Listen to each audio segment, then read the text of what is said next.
المطعم ده انا جيت اكتر من 5 مرات على اقتراحات الناس ظنا مني ان انا بلاقيه قافل، بس طلع ان هو اصلا فاتح في مكان جديد. انا فاكر ان هو في الكشك اللي كان موجود هنا في ميدان مصطفى كامل ده. كل مره اجي افتكر ان هو ايه، خلاص شطب ومشي، اقول يا جدعان هو الراجل ده بيفتح مثلا ساعتين في اليوم ولا ايه، لغايه ما خلاص انا يئست وبلف وبرجع ببص على اليمين كده لقيت مطعم اسمه حركات هناك اهو. فالنهارده هنجرب حركات وهنشوفه رايق ولا هنتضايق. احنا جبنا ايه، 2 فول و2 طعميه، هنفطر بواحد وواحد، والراجل اللي بيصور هيفطر معانا. هو تقريبا ما كانش يعني انا غلطان، ده اغلى سندوتش انا اشتريته. هو السندوتش ب 10 جنيه. نبتدي بالفول ده كده شكله، بسم الله.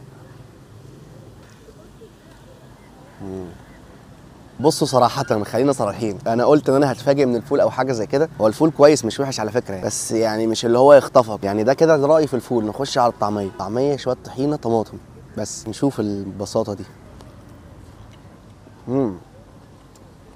الله، طعميه خلفت التوقعات. هو سندوتش فيه نسبه شطه بسيطه قوي كده، انا حاسسها، بس ما اعرفش هل دي من الطحينه ولا دي من عجينه الطعميه. جامده قوي السندوتش ده، جامد قوي. انا الفول بصراحه ما قدرتش اخلصه، طعميه هيروح على طول.